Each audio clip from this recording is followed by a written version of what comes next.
I'm Ian Davis. I'm the creative director for Empire Earth 2 and the CEO and mad scientist at Mad Doc Software. The Citizen Manager in Empire Earth 2 is one of the first things we added that makes the game easier to play. What it does is it lets you look at all of your citizens and what resources they're harvesting. With a simple right click, you can remove somebody from harvesting one type of resource, and with a left click, you can add them onto the other.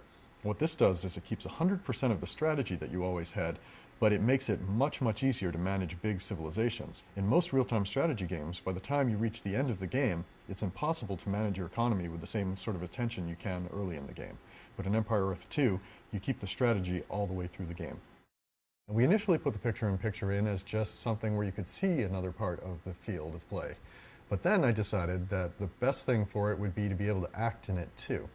So you can select units in your picture-in-picture, you can give orders to them, and what it really is another channel into the game for you. It reduces the amount of mouse movement, the amount of keys you press. It's one of those innovations that I couldn't live without, and I don't see anybody being able to make a real-time strategy game again without it.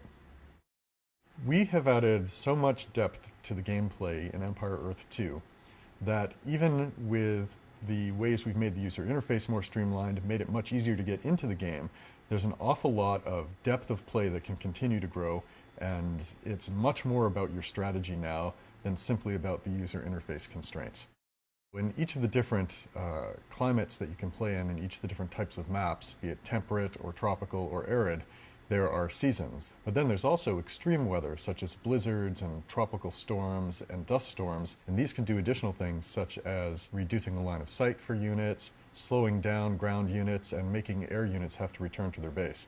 It very, very much changes the strategies during the game. We've added a mode called Sole Survivor mode to Empire Earth 2, where it's just a simple rule addition. Only one person can win, which means if you've allied with some people temporarily, as soon as everybody else is gone from the map, your alliance is broken up and you have to fight it out amongst yourselves. This lets us do a lot of new things with diplomacy. The first thing is you can make alliances for a set period of time. You can also limit the line of sight. You can also restrict what sort of rights of passage the allies have over your territory. By doing these things and having the ability to trade territories, trade units, we've created a much deeper diplomacy system, and one that gets a real beating in the multiplayer and skirmish games. What we've done with Empire Earth 2 is we've created an AI that doesn't cheat. It plays the game fair and square by the same rules you play by.